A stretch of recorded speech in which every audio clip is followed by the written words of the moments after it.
Canta, meu povo, alegra, meu povo, que a festa não vai acabar. Quando findar na terra, no céu vai continuar. Glória a Deus. Deus abençoe, irmão Clodoaldo. Vamos, irmãos, nos colocar de pé. Bom dia com Jesus, mais uma vez. Nós vamos ler a carta de Paulo aos Hebreus, capítulo 13, verso 4, apenas verso 4. Hebreus 13, versículo 4, versículo sobre casamento, sobre família. Venerado seja entre todos o matrimônio, e o leito sem mácula. Porém, aos que se dão à prostituição e aos adúlteros, Deus os julgará. Amado Senhor Jesus, mais uma vez, ó Pai, te agradecemos por esse grande privilégio que é estar na Tua casa já pelas primeiras horas do dia e termos a certeza que vamos ouvir da Tua parte as recomendações, os conselhos, as orientações. Pedimos o perdão de nossos pecados, ó Pai, de nossos maus pensamentos, de nossas más atitudes, tudo aquilo que não Te agrada, Pai. Fazemos conhecido diante do Senhor e confessamos que o Senhor é aquele que perdoa todos os nossos pecados, é aquele que cura todas as nossas enfermidades, é que liberta de todas as opressões do inimigo. O Senhor é o Deus poderoso, qual nós servimos. Pedimos que o Senhor tome controle durante todo esse dia das nossas vidas. Em nome do Senhor Jesus, nós pedimos e Te agradecemos. Amém. Podeis assentar-vos. Muito bem, irmãos. Vamos continuar aqui nesse tema aqui sobre o noivado. Nós vamos falar aqui hoje nesta mensagem. Tomei ela ontem aqui lendo a união invisível da noiva de Cristo. Vai ser no parágrafo 68. Para a gente relembrar um pouco, nós vamos falar hoje ainda sobre noivado, condição de quem se comprometeu a casar com a outra pessoa, ou de quem está noivo, noivado, compromisso de casamento entre as duas pessoas. É firmando as partes, o contrato, a palavra, vamos casar, vamos se dar em casamento, ou estamos desposados, não é? Vamos contrair o casamento, o matrimônio, estamos ajustando o casamento um com o outro. A condição do noivado deve ser tomada com extrema certeza das partes. Nós já lemos isso domingo passado. Com extrema certeza das partes em se unirem no matrimônio, no casamento, virem ao altar, que é a sua palavra diante de Deus está firmado, né? Como um casamento mesmo. Sendo firmada uma palavra de ambos os lados de que se darão em casamento. Portanto, por essa palavra de confirmação dos dois, eles estão casados perante Deus. Porém, não oficialmente, como após a ministração do fato do casamento. Então, estão casados pela palavra diante de Deus. Isso não dá liberdade nenhuma, mas não isenta depois a realização da celebração do casamento de fato. Estava lendo aqui essa mensagem, a união invisível da noiva de Cristo, que eu recomendo para os irmãos lerem. Fala muitos pontos doutrinários sobre casamento, apesar de que o objetivo aqui é sempre o espiritual, mas é muito bom, muitas coisas importantes. O profeta fala aqui no parágrafo 68 sobre o encargo sagrado da mulher. Encargo sagrado. Ele diz que a mulher tem um cargo sagrado de virtude encomendado a elas por seu Senhor. Uma virtude em particular. Ninguém pode ocupar o lugar dela. Ela tem um vaso, ela ocupa um lugar como um vaso de honra. Sendo o vaso mais fraco, o marido completa ela. Ela tem um lugar que ninguém pode substituir. O profeta diz, ela traz a vida, ela dá continuidade na vida na terra, né? Ela é o instrumento pelo qual Deus traz a vida, juntamente com o seu esposo, né? Nenhuma outra coisa tem, senão a mulher. Isto é certo. Isso é encomendado a ela por Deus. E ela não deve violar essa virtude, corromper isso. Mulher tem que se dar o valor que ela tem, um valor muito importante. Assim como ele também tem o seu valor, não deve ser corrompido. Mesmo se ela faz algo errado, ela deve confessar aquilo ao seu esposo antes que ele a aceite, né? Então o profeta citou aqui esposa, mas vamos tocar nesse assunto de confessar. Estava assim até passando por alto, mas é um ponto a ser observado. Quando os dois têm a certeza, a convicção de que irão casar, então antes de firmar essa palavra do noivado, é necessário que, se há alguma pendência dele, da parte dela, se envolveu algum relacionamento, teve alguma infelicidade, é essencial, é necessário, é importantíssimo que ela confesse isso, que ele confesse isso, para que os dois se acertem antes de firmar uma palavra para o casamento. Então não é o caminho a gente esconder aquilo, mas confessar, acertar aquilo antes de dar uma palavra. Muito importante isso. Porque se ela, por exemplo, esconde que teve a infelicidade, que teve o relacionamento antes, então depois firma a palavra no noivado, se isso vem à tona, se ele descobre, enfim, vai romper aquele noivado, vai ficar com aquela mancha. A palavra já foi dada, é como um casamento, o profeta diz.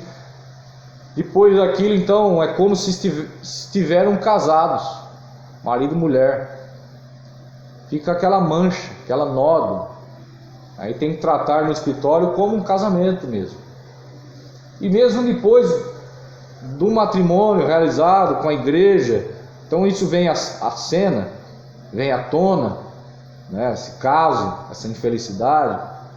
Então o profeta diz, no caso dele, ele pode até repudiar ela, divorciar dela e casar novamente por conta daquela infelicidade que ela não confessou para ele antes do casamento. Então isso está tudo nessa mensagem, a união invisível da noiva de Cristo.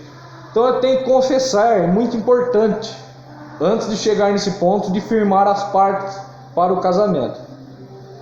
Simplesmente, o profeta diz, da mesma forma como a igreja, que estava casada com a lei, também teve que confessar isso. Se ela não o faz e vive com seu esposo por 10 anos, e então o confesse, mesmo que ela confesse depois de 10 anos, ele tem o direito de repudiá-la e casar-se com outra mulher. Veja, o objetivo nosso aqui com vocês não é falar sobre casamento e divórcio. Haja visto que temos nosso pastor e estuda muito sobre isso com a igreja. Mas como a gente está tocando nesse assunto, é bom a gente lembrar, né? Então ele tem o direito de repudiá-la e casar-se com outra mulher. Essa é a escritura. A fornicação é vida imunda. Então ela tem que se dar o valor, ele tem que se dar o valor de não se entregar na mão de quem quer que seja, né?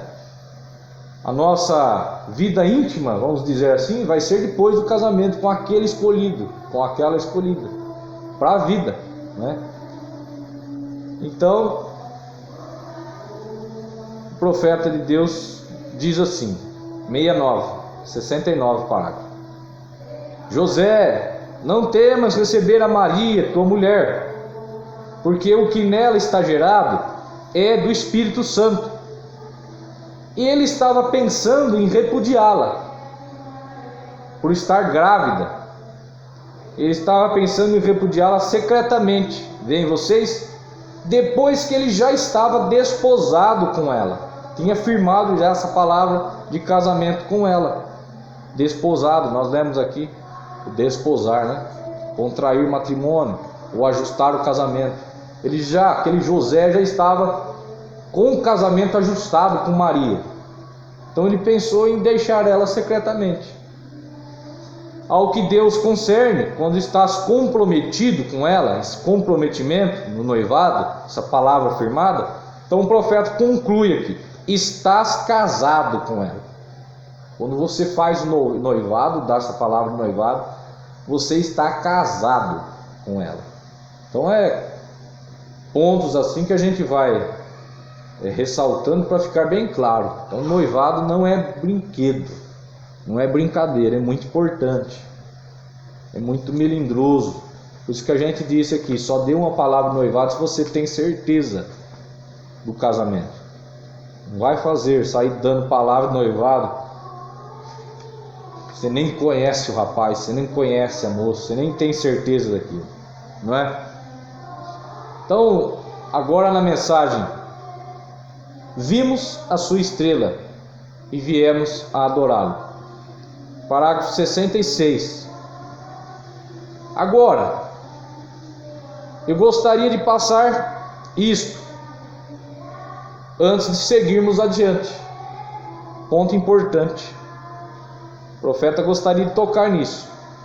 Desposar, entre parênteses, o mesmo que noivado.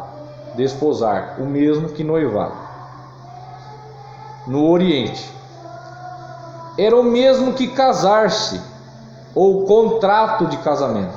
Nós falamos isso aqui sobre o contrato domingo passado.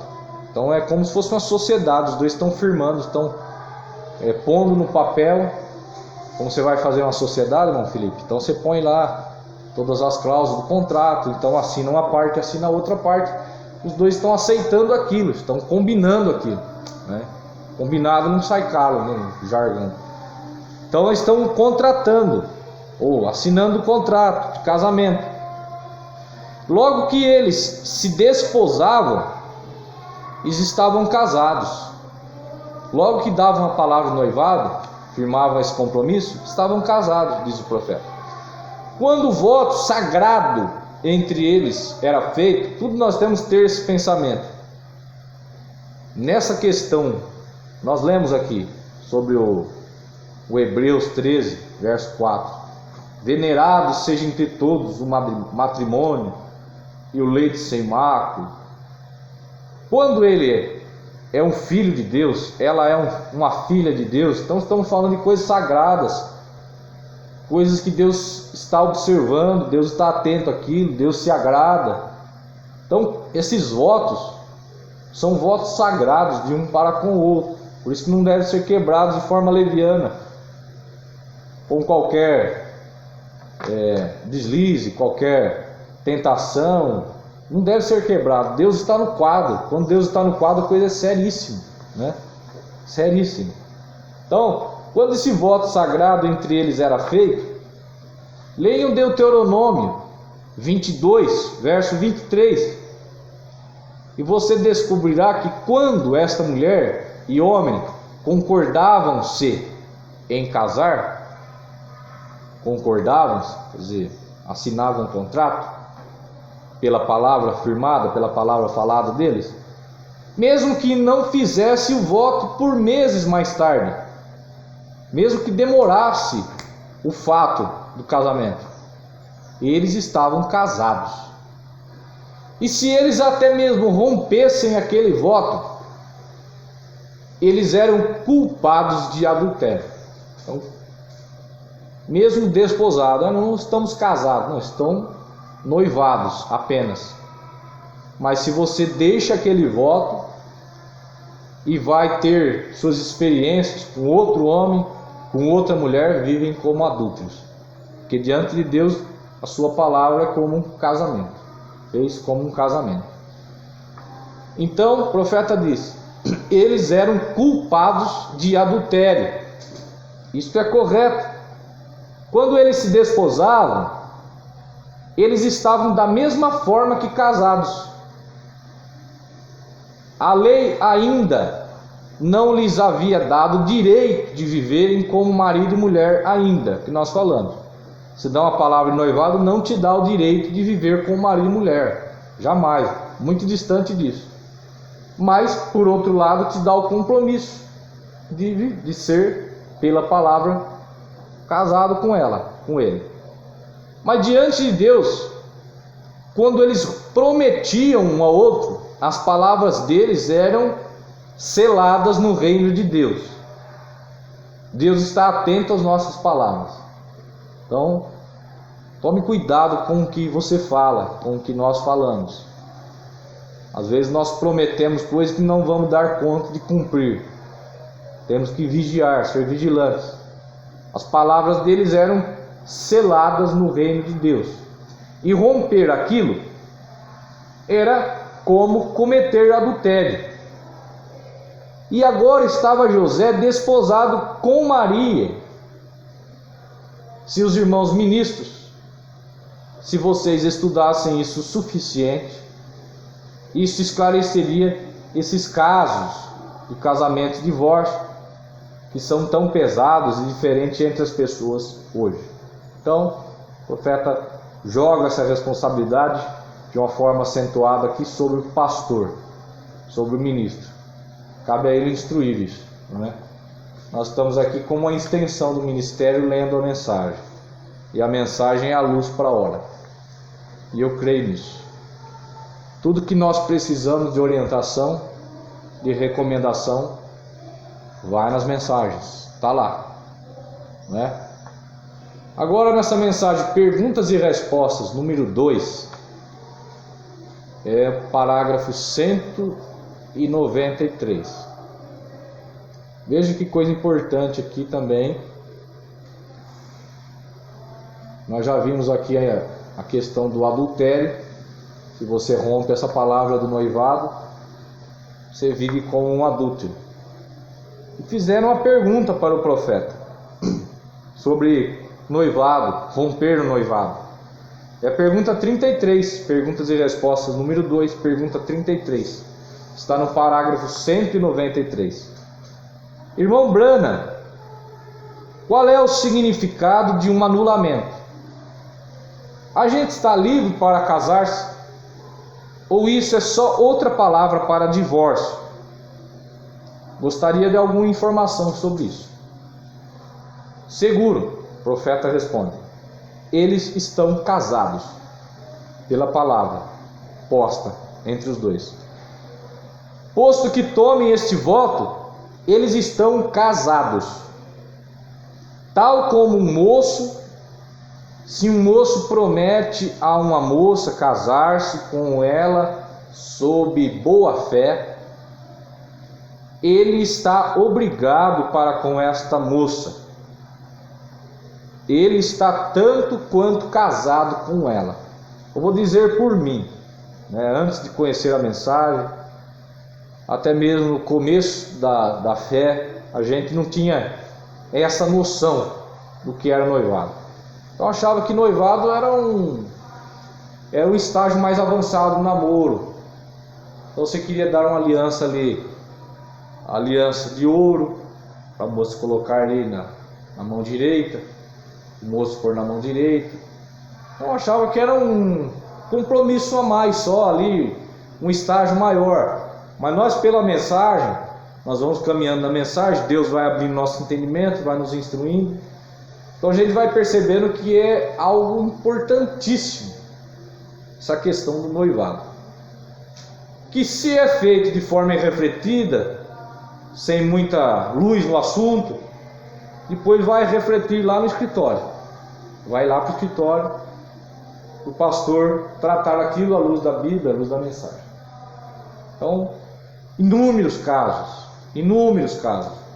Vão e pedem a orientação para o pastor. Então, como uma prevenção, a gente vai aprendendo junto, a gente vai lendo junto.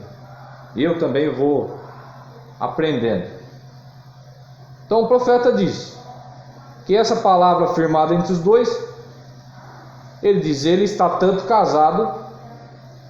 quanto casado com ela. E o único que faz a lei é dar-te uma declaração de direitos para viverem juntos, para reter-lhes de que sejam marido e mulher consensuais. O papel depois só vai dizer isso. Porém, quando o homem diz a uma mulher, amor, me casarei contigo, te tomarei por minha esposa, então o profeta diz, ele está casado, naquele momento. A palavra dele, casou ele, uniu com ela, ele com ela. Teu voto é sagrado, e de todos os modos, isso é o que te casa, é a sua palavra. Não há pregador, pastor, ministro que possa te casar, nenhum magistrado, nenhuma outra coisa. O pastor faz aí, impõe as mãos, abençoa a sua família, o seu lar, mas ele está oficializando aquela palavra que vocês já deram um para com o outro. Ali aquele dia escolhido para oficializar diante de todos. Então o juiz de paz dá aquela liberação, vocês vão viver consensualmente como um casal, viver, ter sua vida de casal de fato. Então o profeta diz, não existe nenhum ministro, pregador, pastor que vai casar você, é a tua própria promessa a Deus, a este homem que te casa. É a tua própria promessa a Deus, a esta mulher que te casa com ela. Quando prometes, está casado. Parágrafo 194. Veja, você diz assim, irmão Brana, é isso? Dessa forma? Você disse que só responderia isso pela Bíblia. Então, querem a Bíblia nisso? Levante suas mãos. Temos como que 6 ou 8 minutos ainda, muito bem. Então o profeta diz, José, seu marido, como era justo, seu marido desposado, e mesmo desposado, observe, a Bíblia já chama ele de marido. José estava desposado, estava noivo com a Maria, e a Bíblia já chamava ele de marido. Então veja, José, seu marido, como era justo, intentou deixá-la secretamente dessa maneira, antes que se ajuntassem, achou-se ter concebido do Espírito Santo. Vem, e o anjo do Senhor lhe apareceu em sonhos, dizendo, José, filho de Davi, não temas a receber a Maria, tua mulher. Quer dizer, não tinha recebido ainda, mas a Bíblia já chamava ele de marido, já casados, diz o profeta. Ele já o havia prometido para Maria, sua palavra de casamento. E senhorita, se prometer casar-se com esse moço, está obrigada a fazê-lo. O profeta está dizendo isso.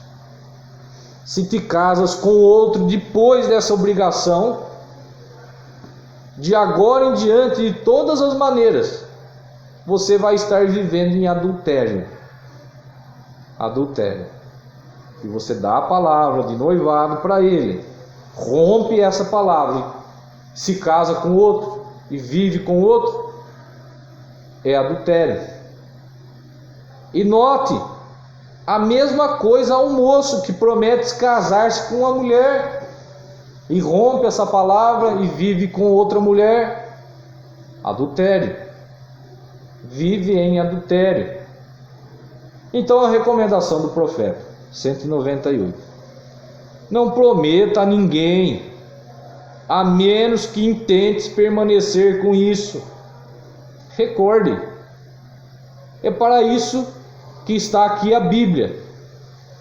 José prometeu casar-se com Maria, e Deus disse que isso era Leia as leis do Antigo Testamento sobre isso. Vem a lei do Antigo Testamento.